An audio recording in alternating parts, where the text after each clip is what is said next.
Bing bongy bong, bing bongy bong. Welcome to Bud Mouse. This is Joe, the bearded historian. He'll tell you an interesting history. Be careful of his soldiers, they can be brats. This is Angel, she's an entity. She'll cause chaos and plant her hands at you. This is Sue, she likes spirits, not the alcohol. She's the reason this channel exists. This is David, he likes fire trucks. He's here occasionally. Bing bongy bong, bing bongy bong, bing bongy bong. We preserve his story. Alright, it is Wednesday. Unfortunately, we did not do a live yesterday because Angel wasn't feeling well, and Joe and I could not think of ideas to do on our own. I guess we could have gone some lights, but there still isn't very many up yet, so I didn't really want to go look at nothing. We're going to do a race. I'm trying to remember what race we did last. I guess we'll do sled dog. Maybe we did that yesterday or Monday. I don't know. I don't remember. This video is another celebration of a famous person's birthday. Are you ready? Here we go. Shout out time. Here's a shout out just for you. You support me, so I support you. This shout out is for our friends. Let's see who it is today. Are you ready? Oops, I forgot to pull up the list. Hang on, right? Alright, that looks better. Alrighty, here we go. There we go. Alright, so we got She Shoulder, Thinking Happy. There's Northern, there's Jamaican. Keep Digging. There's Gloria, Bluegrass. Jersey, Blended, Woozy. Griselda, Petro.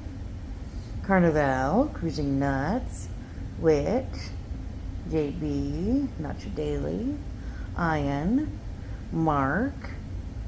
Debbie. Let's see, who else can I see? There's Sea Tripping. Justice. Kedarar. Marketplace. Richard and Leo. Fox Clan. Mark. Let's see. Oh, it looks like Crazy One. Hold on. Okay. This is Crazy. Stream every day. Games. Call of Duty. War Thunder. And others. So basically we have a small gamer here. There's Red Dead Redemption. We got some shorts. Oops. And then of course some lives. So if you like gaming, like, share, comment, and enjoy the video of randomness of Mr. Joseph rambling about peoples. Have a good day. Alright, here's Dorian. Tell him something interesting. Okay. I'll pretend to pay attention. You'll pretend to pay attention before you fall asleep. Mm-hmm. Now, today, we have an interesting person who was born on December the 18th, 1946. Interesting enough, that's the same year my dad was born. Anyway, age 77, he was born in Cincinnati, Ohio. He would go to California State University out in Long Beach. He would become a film director, producer, and screenwriter, dating all the way back to 1969. So he's been pretty active as far as movies go.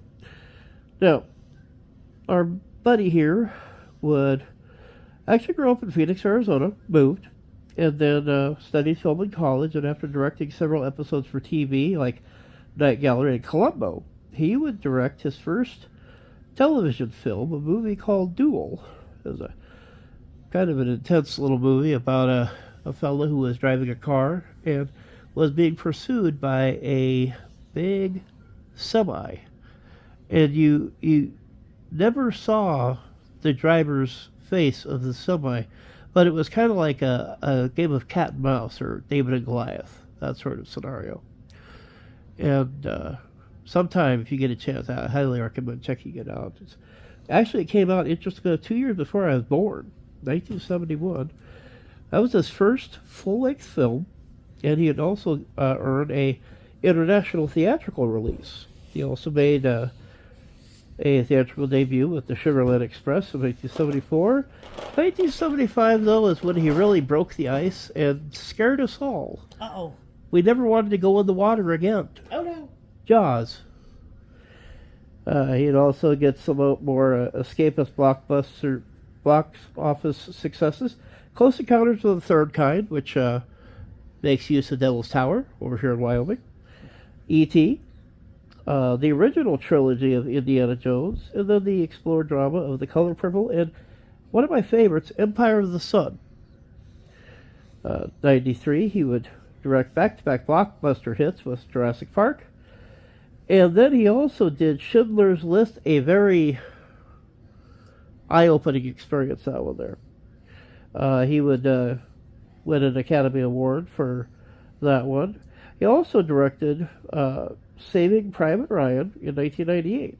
Since then, he kind of worked his way into more science fiction issues like AI, Minority Report, and War of the Worlds. Historical dramas Amistad, Munich, Warhorse, Lincoln, Bridge of Spies, and The Post. The comedy The Terminal. The animated film The Adventures of Tintin, which I enjoyed. The musical West Side Story. And then the semi-autobiographical drama The Fablemans. Well, he would co-found Amblin Entertainment and DreamWorks, where he had served as a producer for many successful films and television series, among them Poltergeist, Gremlins, Back to the Future, Who Framed Roger Rabbit, and Band of Brothers, another excellent series. He had long collaborations with the composer John Williams, who had worked for all but 5 of his feature films. Several of his works are considered among the greatest films in history, and some are among the highest-grossing films ever. In 2013, Time listed him as one of the 100 most influential people, and in 2023, Spielberg was the recipient of the first-ever Time 100 Impact Awards in the U.S. Now, back to the beginning, class.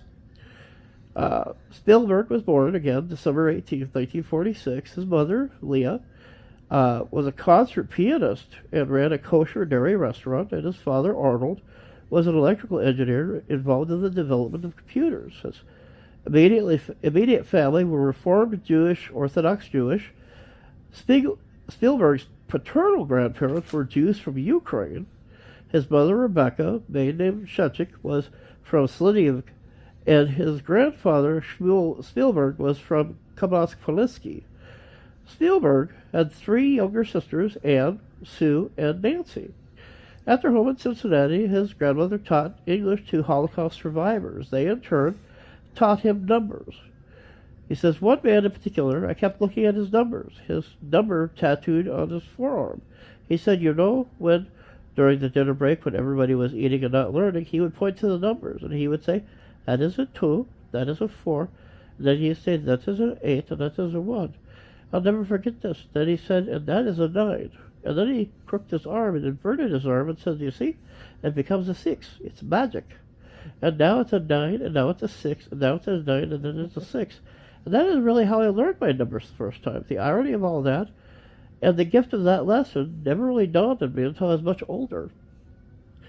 Now, in 1952, the family moved to the Haddon Township in New Jersey after his father was hired by RCA. Spielberg attended the Hebrew school from 1953 to 1957, and class was taught by Rabbi Albert L. Lewis. In early 1957, the family would move to Phoenix, Arizona. Spielberg had a bar mitzvah ceremony when he was 13. His family was involved in the synagogue, and he had many Jewish friends. Of the Holocaust, he said that his parents talked about it all the time, and so it was always on his mind. His father had lost between 16 and 20 relatives to the Holocaust. Spielberg found it difficult accepting his heritage, saying, it isn't something I enjoy admitting, but when I was 7, 8, or 9 years old, God forgive me, I was embarrassed because we were Orthodox Jews. I was embarrassed by the outward perception of my parents' Jewish practices. I was never really ashamed to be Jewish, but I was uneasy at times. Spielberg was the target of anti-Semitism in high school. I got smacked and kicked around, 2 bloody noses. It was horrible. He gradually followed Judaism less during adolescence, and after his family had moved various neighborhoods, found themselves to be the only Jews. He recalls his parents taking him to see Cecil B. DeMille's The Greatest Show on Earth, 1952 edition. He had never seen the movie before, and he thought they were taking him to the circus. He was terrified by the movie's train crash, and at age 12, he recreated it with his Lionel trains and filmed it. He recalls? Yeah. The trains went around and around, and after a while they got bored, and they had this 8mm camera, and they stage directed and filmed it. It was hard on the trains, but I could cut the films lots of different ways and look at it over and over again. This was his first home movie. In 1958, he became a Boy Scout, eventually attaining the rank of Eagle Scout. He required the requirement for the photography merit badge by making a 9-minute 8mm Western, The Last Gunfight. Spielberg used his father's movie camera to make an amateur feature and began taking the camera along on every scout trip. At age 13, he made a 40-minute war film, Escape to Nowhere, with the cast of classmates. The film won first prize in a statewide competition. Woo. Throughout his early teens and even entering high school, Spielberg made about 15 to 20 8mm adventure films. He recalled that, "My dad told me stories constantly about World War II. I knew, based on his stories, my dad and his friends were telling about World War II, that there was no glory in war, that it was ugly and it was cruel. It was, visually devastating. And so I thought, someday, if I ever do make a war movie for real, it's got to be something that tells the truth about those experiences that had been for those young 17, 18, and 19-year-old boys storming Omaha Beach, let's say." There's no foreshadowing there at all. No, none. No. Well, in Phoenix, Spielberg went to the local theater every Saturday. Formative films include Victor Fleming's Captain Courageous, Walt Disney's Pinocchio and Fantasia, Akira Kurosawa's Rashomon, The Seven Samurai, Ishiro Honda's Godzilla, King of the Monsters, David Lean's Bridge on the River Kwai, yay! And Lawrence of Arabia. Boy, this kid had it all. He says, "This film was the one that set me on my journey." Alfred Hitchcock's The Birds, and Stanley Kubrick's Dr. Strangelove, and the 2001 movie The Space Odyssey. I'm still living off the adrenaline and experience watching that for the first time. He had attended Arcadia High School in 1961 for 3 years, and in 1963 he wrote and directed a 140-minute science fiction film, Firelight. This was the basis for The Close Encounters of the Third Kind.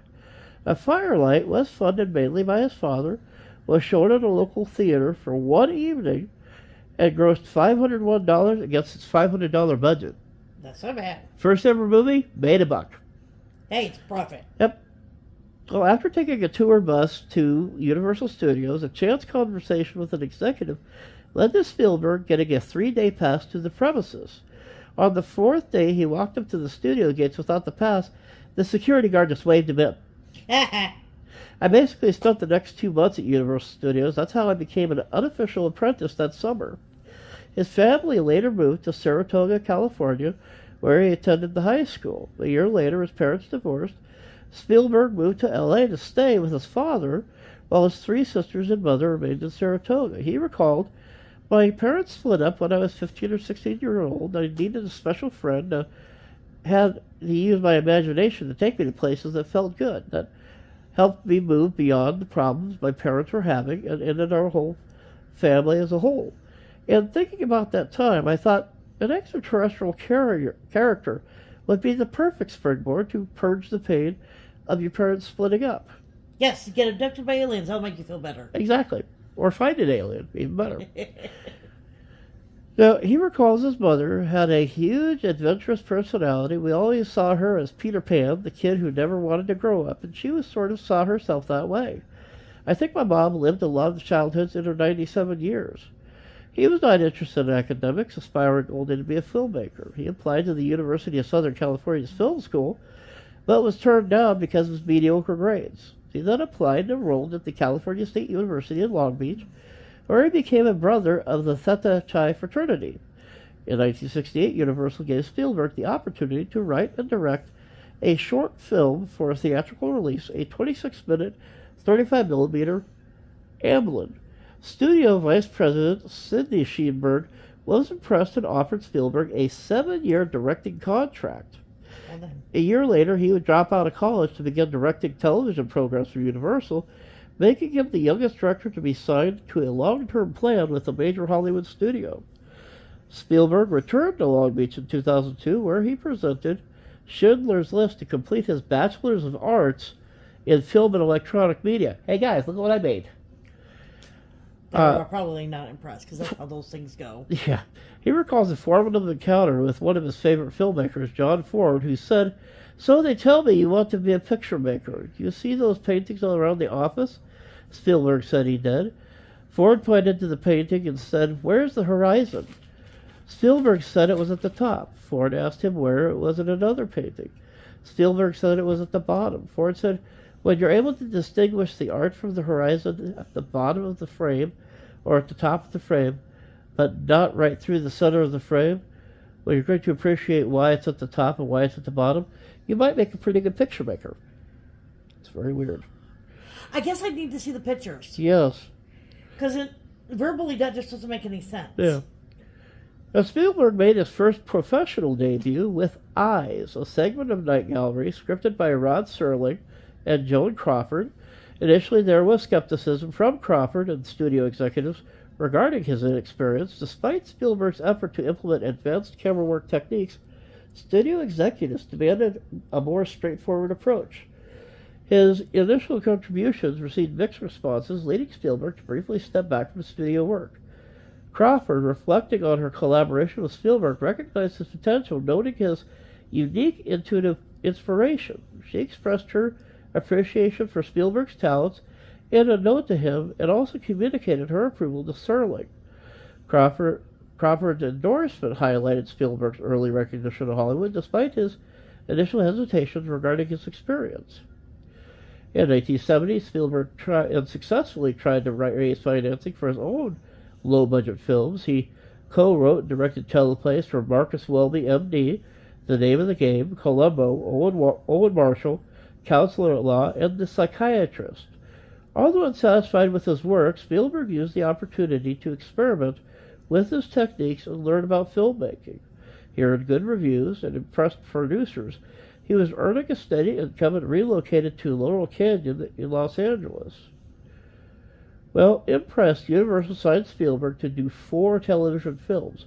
The first, Duel, was adapted from Richard Matheson's short story of the same name, about a salesman being chased down the highway by a psychotic tanker truck driver. Well then. Impressed, executives decided to promote the film on television, and reviews were positive, and Universal asked Spielberg to shoot more scenes so the Duel could be released to international markets.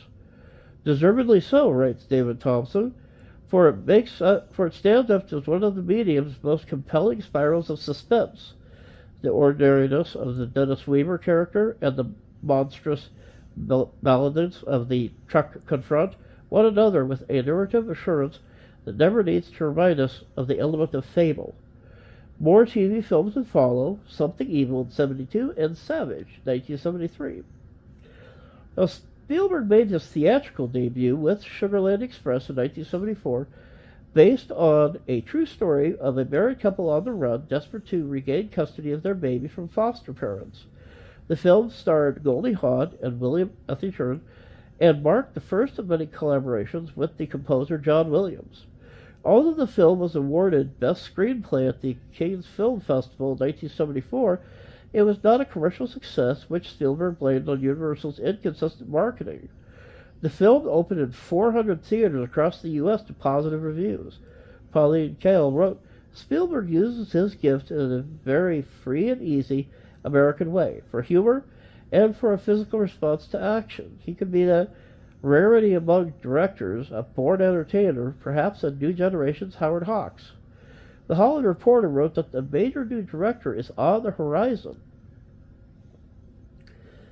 Well, producers Richard D. Zanuck and David Brown took a chance with Spielberg, giving him the opportunity to direct Jaws, 1975, a thriller based Bum, bum, bum. on Peter Benchley's bestseller. The book is really good too. In it, a great white shark attacks beachgoers at a summer resort town, prompting police chief Martin Brody, or Roy Schneider, to hunt it down with the help of a marine biologist, Richard Dreyfuss, and a veteran shark hunter, Robert Shaw. Jaws was the first movie shot in open ocean, so shooting proved difficult, especially when the mechanical shark would malfunction. The shooting schedule overran by 100 days, and Universal threatened to cancel the production. Now, against expectations, Jaws was a success, setting the domestic box office record and making Spielberg a household name. It would win Academy Awards for the Best Film Editing, Best Original Dramatic Score, and Best Sound. Spielberg said that the malfunctioning of the mechanical shark resulted in a better movie, as he had to find other ways to suggest the shark's presence. After seeing the unconventional camera techniques of Jaws, Alfred Hitchcock praised the young Spielberg for thinking outside the visual dynamics of the theater. He's the first one of us who doesn't see the proscenium arch. Now, critic David Thompson would also write, says, like Coppola on The Godfather, Spielberg asserted his own role and definitely organized the elements into a roller coaster of entertainment without sacrificing inner meanings. The suspense of the picture came from the meticulous technique and good humor about his own surgical cutting. You have only to submit to the travesty of Jaws 2 to realize how much more engagingly Spielberg saw the ocean, the perils, the sinister beauty of the shark, and the vitality of its human opponents. I will say, if Jaws comes on, it's one I will watch, because the whole story, the build, and then the efforts to take down this shark is just very, very wild. Interestingly enough, the declining of an offer to make Jaws 2, Spielberg and Dreyfuss reunited to work on a film about UFOs, Close Encounters of the Third Kind, in 1977. Now, Spielberg would use 65mm film for the best picture quality and new live-action recording systems so that the recordings could be duplicated later. He cast one of his favorite directors, Francois Truffaut, as one of the scientists, Claude Lacombe, and worked with special effects expert Douglas Trumbull. It marked the first of many collaborations between Spielberg and Edward Michael Kahn. One of the rare films, both written and directed by Spielberg, Close Encounters was very popular with filmgoers and won Academy Awards for Best Cinematography and Best Sound Effects Editing. Stanley Kaufman wrote, I saw Close Encounters at its first public showing in New York, and most of the audience stayed on and on to watch the credits crawl lengthily at the end. For one thing, under the credits, the giant spaceship was returning to the stars. For another, they just didn't want to leave the picture. For still another, they seemed to understand the importance of the many names and what they had just seen. Kaufman placed it first on his list of the best American films from 1968 to 1977. Reviewing Close Encounters, Cale called Spielberg a magician in the age of movies. Even to this day, Close Encounters, it's not huge like Star Wars was. It's not, but at the same time, the graphics and the models and everything that they had to do to make that movie work, I highly recommend. Go out, enjoy yourself for a couple hours, go check that one out. Now, the next directorial work was 1941, an action comedy written by Robert Zemeckis and Bob Gale about Californians preparing for a Japanese invasion after the attack on Pearl Harbor. Spielberg was self-conscious about doing comedy, as he had no prior experience in the genre. Universal and Columbia agreed to co-finance the film, and 1941 did gross over $92.4 million worldwide upon release, but most critics and the studio heads disliked it.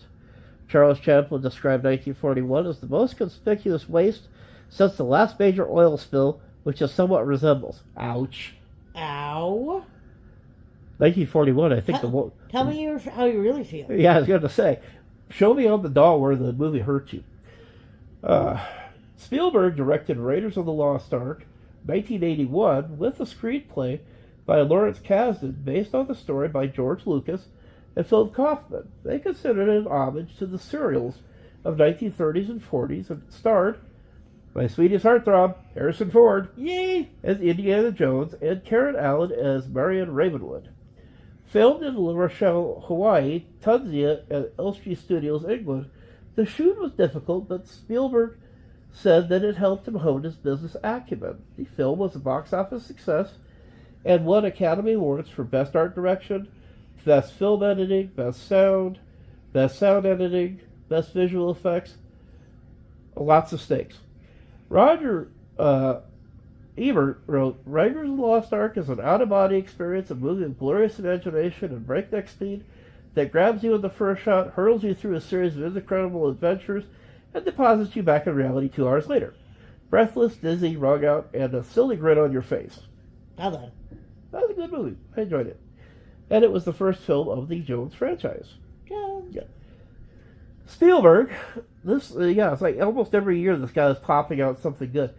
He followed a return to science fiction with E.T., 1982. It tells the story of Elliot, a young boy who befriends an alien who accidentally is left behind by his companions and is attempting to return home.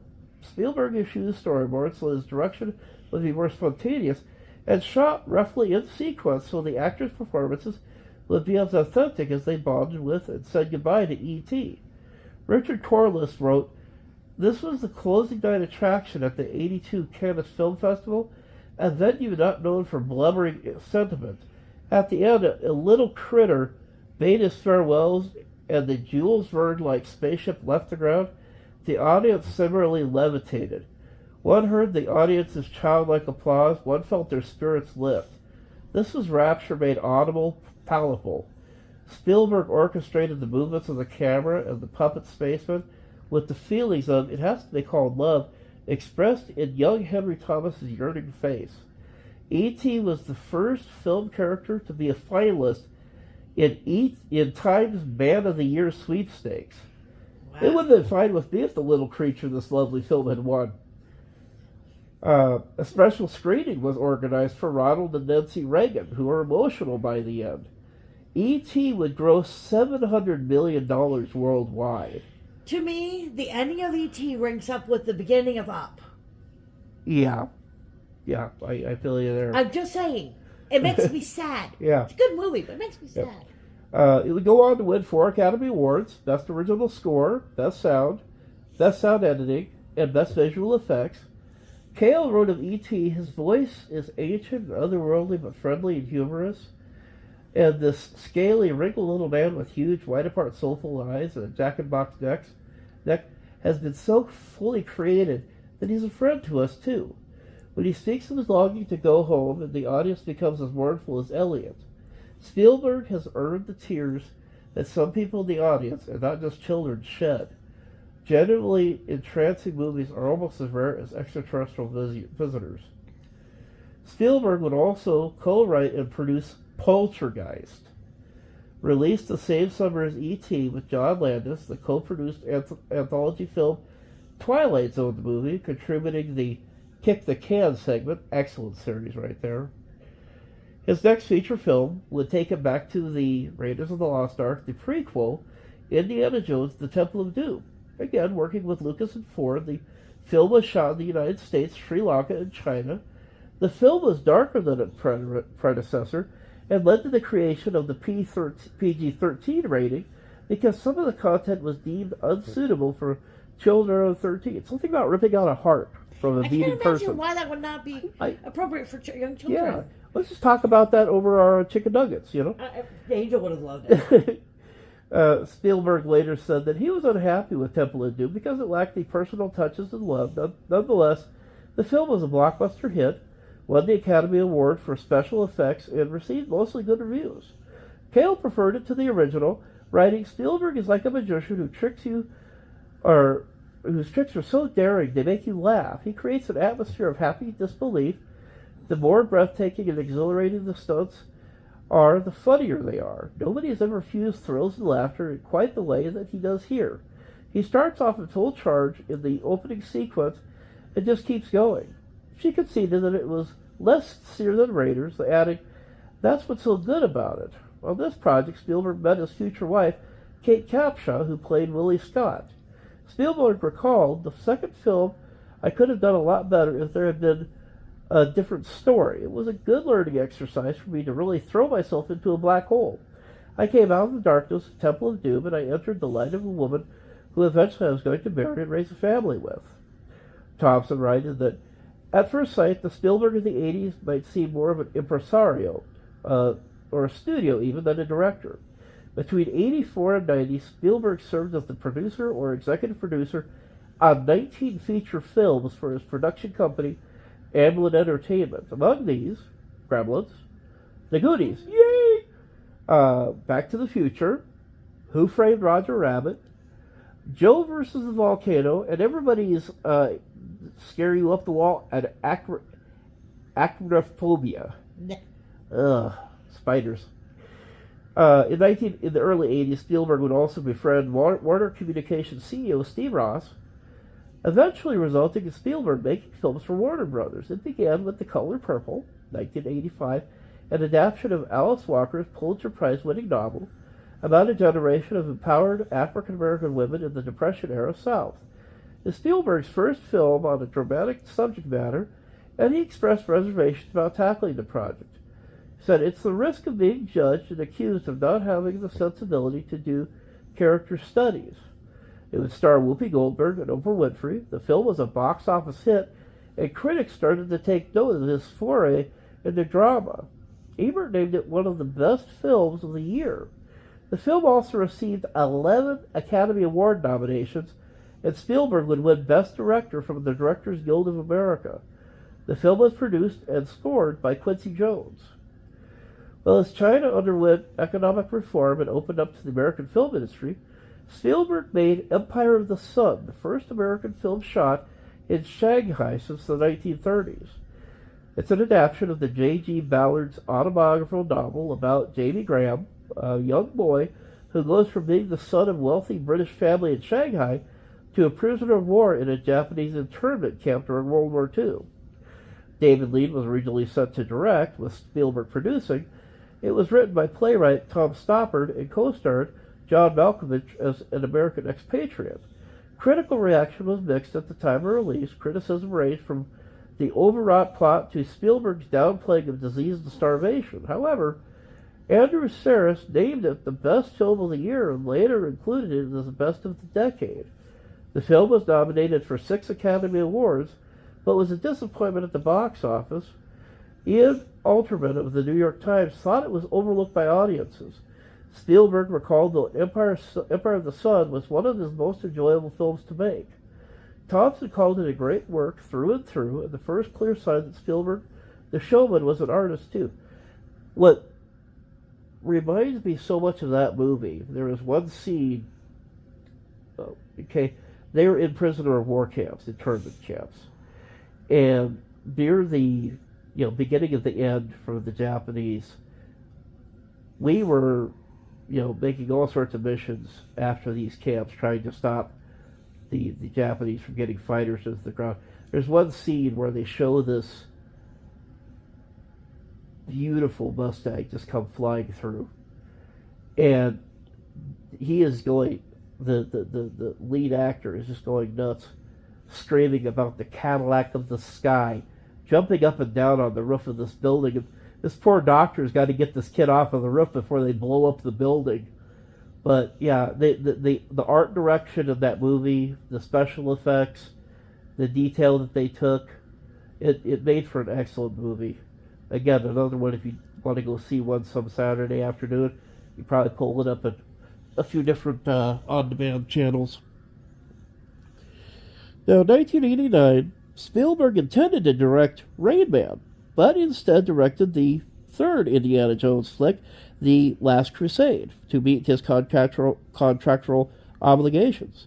Now, producer Lucas and star Ford returned for the film. A longtime James Bond fan, Spielberg cast Sean Connery as Jones's father, Henry Jones Sr. Due to complaints about the violence in Temple of Doom, Spielberg returned to a more family-friendly fare for the third installment. Last Crusade received mostly positive reviews and was a box office success, earning $474 million. It was the biggest hit since E.T. Biographer Joseph McBride wrote that it was a comeback for Spielberg, and Spielberg acknowledged the amount he has learned from making the Indiana Jones series. Ebert wrote that if there's just a shade of disappointment after seeing the movie, it's because we'll never again have the shock of the material seeming new. Raiders of the Lost Ark, now more than ever, seems a turning point of the cinema of escapist entertainment. There will be no way Spielberg could make it new all over again. What he has done is to take many of the same elements, apply all of his craft and sense of fun to make them work yet once again. And they do. Well, in 1989, he reunited with Richard Dreyfuss in their romantic drama Always, about an aerial firefighter. It's a modern remake of one of Spielberg's favorite childhood films, A Guy Named Joe. The story is personal. He said, as a child, I was very frustrated, and maybe I saw my parents in A Guy Named Joe. I was also short of girlfriends, and it always stuck with me. Spielberg discussed the film with Dreyfuss back in '75 when up to 12 drafts being written for the film commenced. Always was commercially unsuccessful and received mixed reviews. Janet Maslin of the New York Times wrote, Always is filled with big sentimental moments and lacks the intimacy to make any of this very moving. Now, Always to me was both fun, entertaining, but also a very neat picture. And the fact that the characters are goofy with some of the stuff that they would do. I do think that Richard Dreyfuss does a good bit playing an aerial firefighter, though, with a slurry bomber. Now, after the brief setback, which Spielberg felt artistically stalled, he returned in 1991 with Hook. About a middle-aged Peter Pan, Robin Williams, who returns to Neverland and encounters Tinkerbell, Julia Roberts, and an eponymous Captain Hook, Dustin Hoffman. Now, during filming, these stars would clash on set. Spielberg told 60 Minutes that he would never work with Roberts again. Nominated for 5 Academy Awards, the studio enjoyed the film, but the critics did not. Thompson called it maudlin. Now, writing for the Washington Post, Dustin Howe described the film as too industrially organized and thought it mundane. At the box office, it would earn over $300 million worldwide from a $70 million budget. In 1973, Spielberg returned to the adventure genre, Jurassic Park.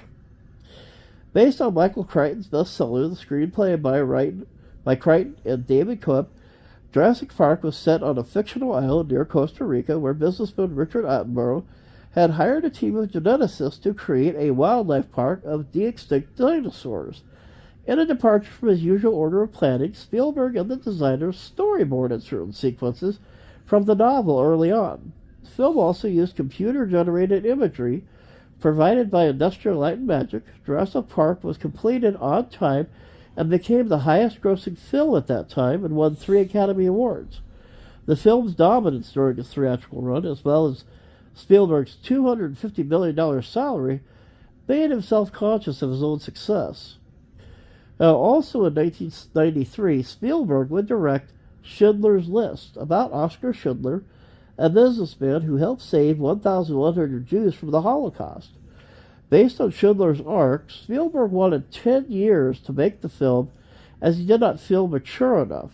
He wanted to embrace his heritage, and after the birth of his son Max, he said that it greatly affected me. A spirit began to ignite in me, and I became a Jewish dad.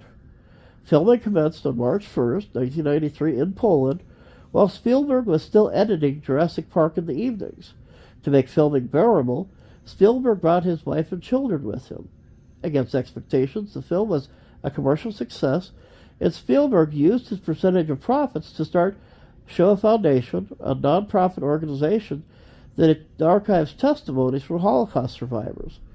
Schindler's List would win 7 Academy Awards, including Best Picture and Spielberg's first as Best Director. He also won 7 BAFTAs and 3 Golden Globes. Schindler's List is one of AFI's 100 Best American Films ever made.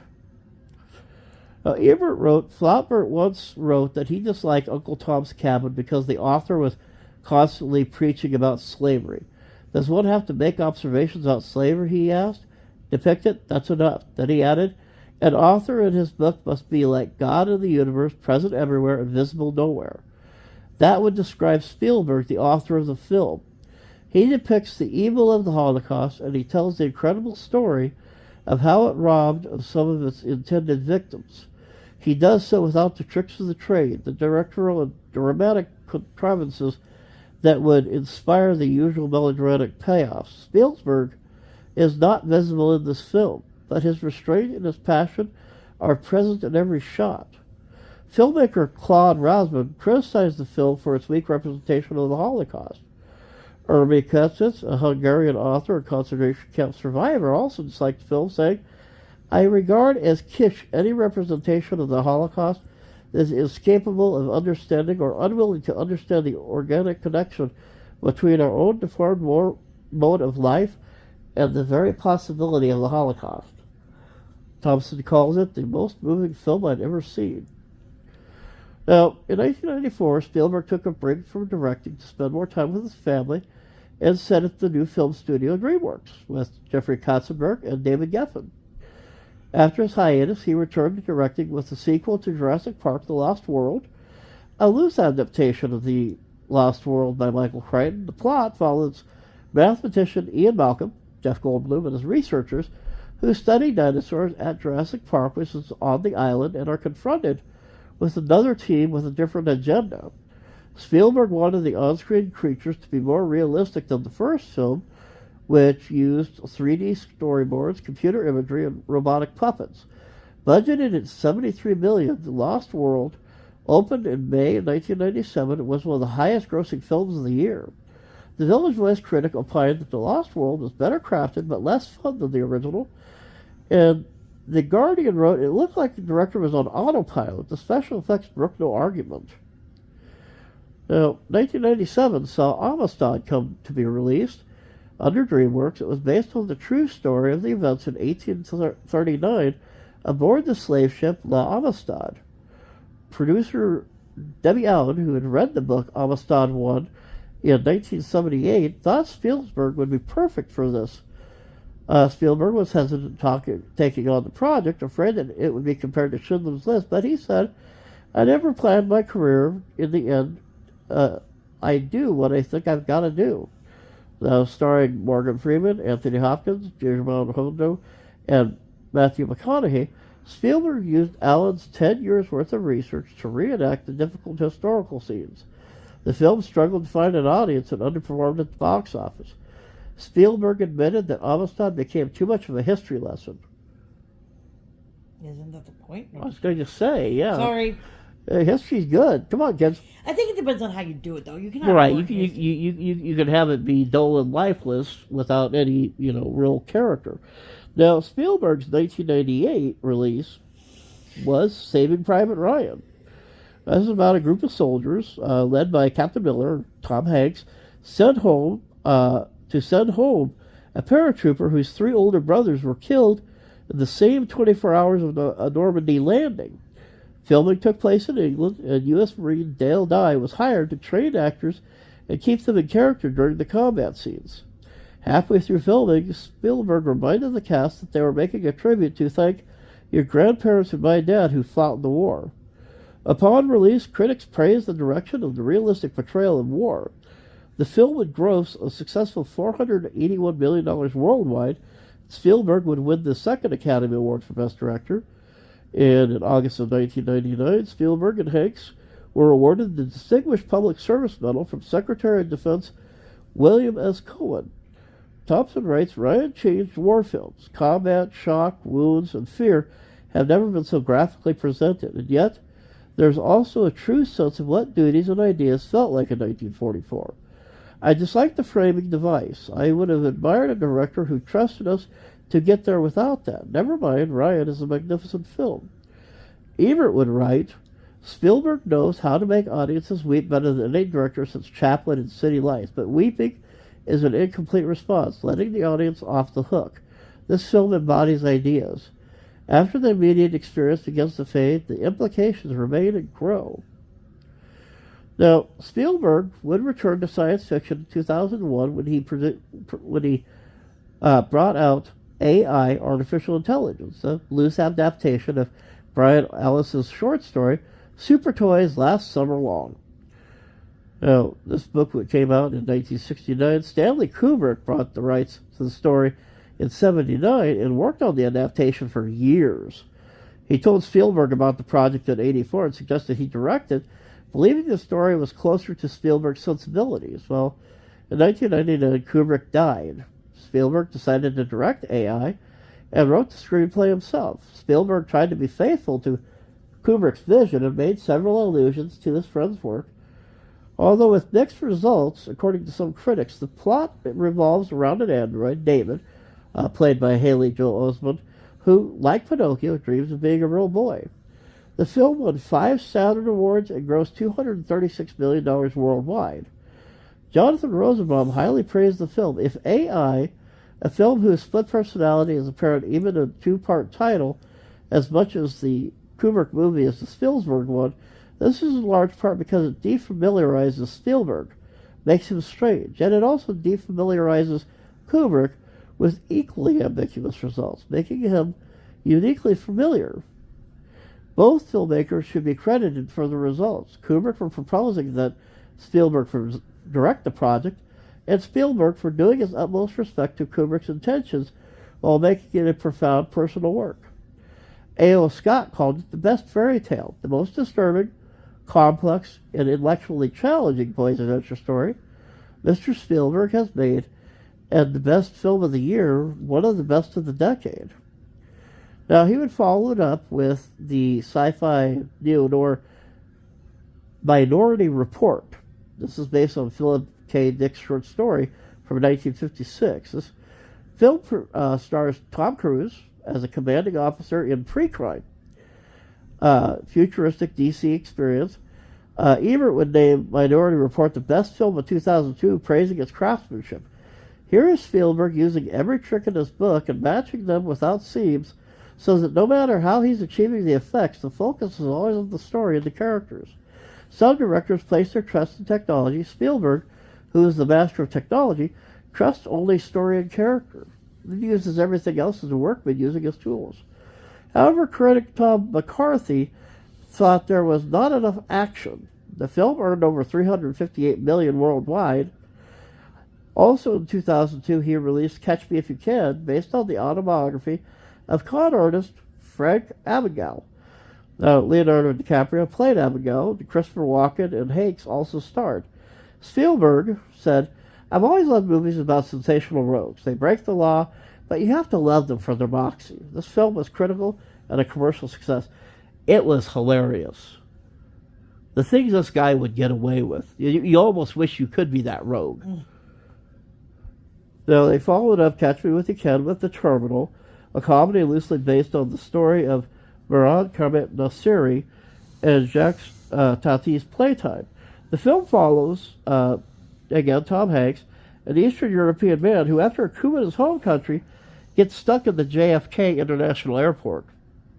It features Catherine Zeta-Jones as a flight attendant and Stanley Tucci as a customs and immigration official. Ebert wrote of Victor's predicament, "The immigration service, and indeed the American legal system, has no way of dealing with him because Victor does not do or fail to do any of the things the system is set up to prevent him from doing or not doing. He has slipped through the perfect logical loophole." The Terminal is like a Sonny Kafka story in which the citizen who prosecutes the bureaucracy. The titular terminal was a real set built by Alex McDowell, and in 2005, Spielberg would go on to direct War of the Worlds, a co-production of Paramount and DreamWorks based on the H.G. Wells novel of the same name. Spielberg had been a fan of the book and George Pal's 1953 film. Starring Tom Cruise and Dakota Fanning, the film is about an American dock worker who is forced to look after his kids, from whom he lives separately, as he tries to protect and reunite them with the mother when extraterrestrials invade the Earth. Spielberg again used storyboards to help the actors react to the computer imagery, so that they could not see, and used natural lighting and camera work to avoid the over-stylized science fiction picture. The film was a box office hit, grossing $600 million worldwide. Now, Spielberg in 2005 would go on to direct Munich. It's about the Israeli government's secret retaliation after 11 Israeli Olympic athletes were kidnapped and murdered in the 1972 Munich massacre. The film was based on Vengeance, a book by Canadian journalist George Jonas. It was previously adapted for the screen in a 1986 television film, Sword of Gideon. Spielberg, who personally remembers the incident, sought advice from former President Bill Clinton, among others, before making the film because he did not want to cause further problems in the Middle East. Although the films garnered many positive reviews, some critics perceived it as anti-Semitic, as one of Spielberg's most controversial films to date. Munich would receive 5 Academy Award nominations of Best Picture, Best Film Editing, Best Score, Best Adapted Screenplay, and Best Director. It was the 6th Best Director nomination and the 5th Best Picture nomination. In the 2000s, Spielberg would scale down his directing career and became more selective about film projects to undertake. In 2005, he and his partner sold DreamWorks to media conglomerate Viacom, now known as Paramount Global. The sale was finalized in February of 2006, and in June of that year, he planned to make Interstellar, but abandoned the project, which was eventually directed by Christopher Nolan. During that period, Spielberg remained active as a producer. Spielberg returned to Indiana Jones series in 2008 with the 4th installment, the Indiana Jones and Kingdom of the Crystal Skull. It was released 19 years after the previous film, pitting Indiana Jones against Soviet agents led by Irina Spalko, searching for a telepathic crystal skull. Principal photography was completed in 2007, and the film was released in 2008. It was his first film not released by DreamWorks since 1997. The film received generally favorable reviews from critics, but some fans were disappointed by the introduction of science fiction elements that were uncharacteristic from the previous films. Writing for The Age, Tom Ryan praised Spielberg and George Lucas for their realistic 1950s setting. The energy on display is impressive. It was a box office success, grossing $790 million worldwide. Now, starting in 2009, Spielberg shot the first film of a planned trilogy of motion capture films based on Hergé's The Adventures of Tintin. Spielberg had long been a fan of the comics. As per Michael Farr, Hergé thought Spielberg was the only person who could ever do Tintin justice. The Adventures Tintin, The Secret of the Unicorn was co-produced by Peter Jackson and premiered in Brussels, Belgium. The film was released in North American theaters on December the 21st of 2011 in digital 3D and IMAX. Received general positive reviews from critics, grossing $373 million worldwide. The Adventures of Tintin won the Best Animated Feature at the 69th Golden Globes and Awards. Spielberg also followed Tintin with War Horse, shot in England in the summer of 2010, and released 4 days after Tintin on December 25th in 2011. The film was based on Michael Moorcroft's 1982 novel of the same name and follows the long friendship between a British boy and his horse Joey before and during World War I. Distributed by Walt Disney Studios, who DreamWorks was made a distribution deal in 2009, War Horse was the first of 4 consecutive Spielberg films released by Disney. It received acclaim from critics and was nominated for 6 Academy Awards, including Best Picture. In a review for Salon magazine, Andrew O'Hehir wrote, "At this point in his career, Spielberg is pursuing personal goals, and everything that's terrific and overly flat and tooth-rottingly sweet about War Horse reflects that." Ouch. Now. Now, Spielberg would direct the historical drama Lincoln, starring Daniel Day-Lewis as the president and Sally Field as Mary Todd Lincoln, based on Doris Kearns Goodwin's book, Team of Rivals, The Political Genius of Abraham Lincoln, and written by Tony Kushner. The film depicts the final 4 months of Lincoln's life. The film was shot in Richmond, Virginia in late 2011 and was released in the U.S. in November of 2012. Lincoln was acclaimed and earned more than $250 million worldwide. It was nominated for 12 Academy Awards, including Best Picture, Best Director, winning Best Production Design and Best Actor for Daniel Day-Lewis's performance. Donald Clark from the Irish Times praised the direction. Against the odds, Spielberg makes something generally exciting and backstage wielding. Now, On to the more recent work. It was announced in 2013 that Spielberg would direct American Sniper, but he left the project before the production began. Instead, he directed Bridge of Spies, a Cold War thriller based on the 1960 U-2 incident, and focusing on James B. Donovan's negotiations with the Soviets for the release of pilot Gary Powers after his aircraft was shot down by Soviet territory. It was written by Matt Sharman and the Coen brothers, and starred Tom Hanks as Donovan, as well as Mark Rylance, Amy Ryan, and Alan Alda. It was filmed in the fall of 2014 in New York City, Berlin, and Warsaw, and was released on October 16th. Bridge of Spies was popular with critics and was nominated for 6 Academy Awards, including Best Picture. Rylance won the Best Supporting Actor, becoming the second actor to win for a performance directly by Spielberg.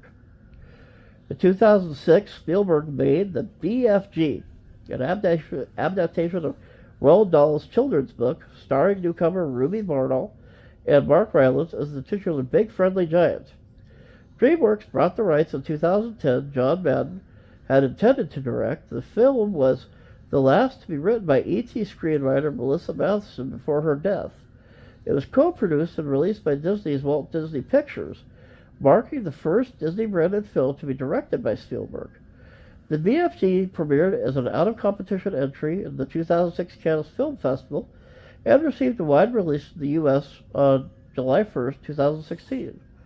It received fair reviews. Michael Phillips of the Chicago Tribune compared certain scenes to the works of Alfred Hitchcock and Stanley Kubrick, while Toronto Sun's Liz Braun thought that there were moments of wonder and delight, but it was too long.